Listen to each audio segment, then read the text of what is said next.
everybody that at this very moment, we're going to consider an appropriations bill that had an earmark in it for $1 million for another Somali-led organization whose family has ties and convictions to ISIS and fentanyl-related addiction. And I think it's very difficult to just, for all of us to determine what's legitimate and what's not. But I would just ask if the committee will play the video that Mr. Crane had referred to for me at this time. Can you stop the, okay, go ahead.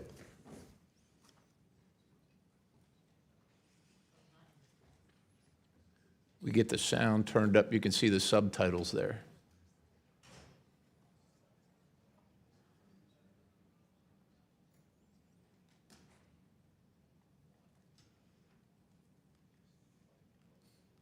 If you'll notice the campaign contribution at the bottom for $4,700,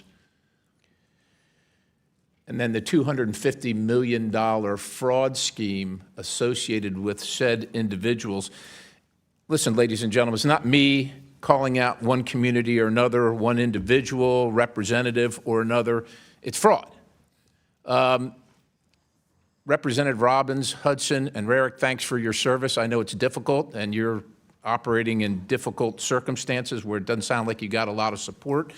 And I imagine that as Ms. Robbins, Representative Robbins, you're the chair of the Oversight Policy Committee. Is that right? Yes, sir. Yeah, I imagine at the state level you don't quite have the resources you need to track down all this stuff. This federal jury found that Feeding Our Future mastermind and co-defendant, and also the contributor to one of your representatives from your state, one of our colleagues here, $4,700 for a $250 million pandemic fraud scheme. Like, you don't probably have the resources to find that kind of stuff. It's massive, right? And I suspect, as someone who, you know, you serve at the pleasure of your constituents who want to see you elected and contribute to you, a $4,700 campaign contribution for a $250 million of I guess, spending at the federal level is a pretty good investment for people. We're not here to pick on anybody, but I will tell you, I think the American people are particularly affronted when their goodwill is returned by stealing their hard-earned money. I just want to, if you can comment on that particular case, this Feeding Our Future, and the fact that these folks pled guilty to $250 million, and then connections to the political operation in your state, which is dismantling your state.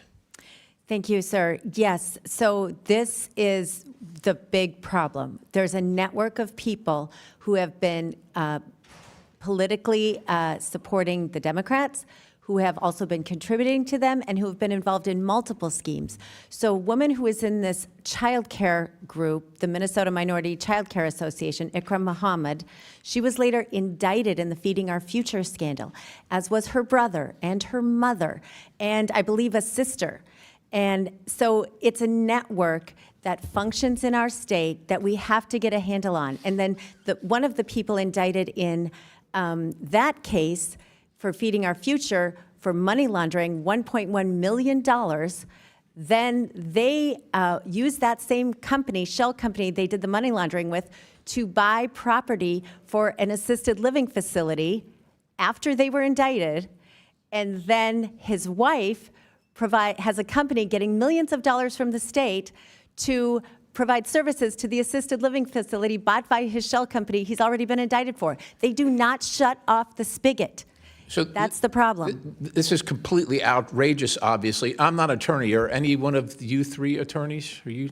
So, yes, sir. You said, Representative Robbins, that you informed the governor of these things. That's what you said, right? That's your testimony here today. Yes, sir. I did a hearing on it, and I brought charts and laid out the roadmap.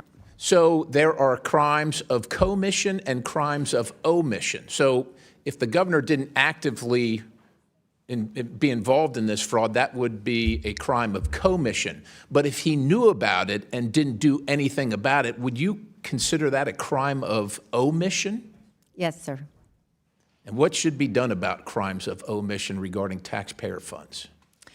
So they should be prosecuted. And when, as you said, we don't have a lot of resources on our committee. As legislators, we don't have access to bank records, health records, the state payment system. So when we get credible allegations of fraud, we bring it to the U.S. Attorney and the Office of Legislative Auditor because they can get access to those records and then bring the prosecutions criminally. Thank you, Chair. I yield.